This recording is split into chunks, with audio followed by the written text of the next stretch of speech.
Team India stylish batter KL Rahul full స్వింగ్లో ఉన్నాడు. Champion trophy ఆఖరి దశలో ఈ వికెట్ కీపర్ బ్యాటర్ ఫామ్ను అందుకున్నాడు. ఆస్ట్రేలియాతో జరిగిన నాకౌట్ ఫైట్లో ధనాధన్ ఇన్నింగ్స్తో ఆకట్టుకున్నాడు.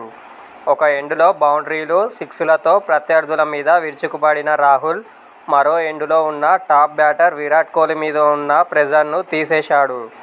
టీమ్ గెలుపులో కీలక పాత్ర పోషించిన రాహుల్ ఇంట్రెస్టింగ్ కామెంట్స్ చేశాడు. తన కెరీర్తో పాటు వన్డేల భవిష్యత్తు, చాంపియన్ ట్రోఫీ తదితర విషయాలపై అతడు రియాక్ట్ అయ్యాడు. హిట్మ్యాన్ మాట వింటున్నా తనను పట్టించుకోవట్లేదని అన్నాడు.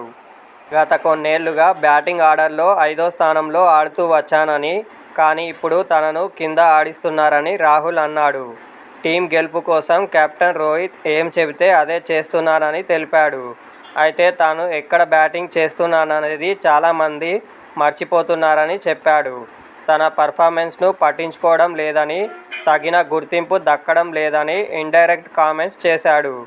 తనకు జట్టు ప్రయోజనాలే ముఖ్యమని, టీమ్ గెలుపు కోసం ఏం చేయడానికైనా తాను సిద్ధంగా ఉంటానని రాహుల్ స్పష్టం చేశాడు.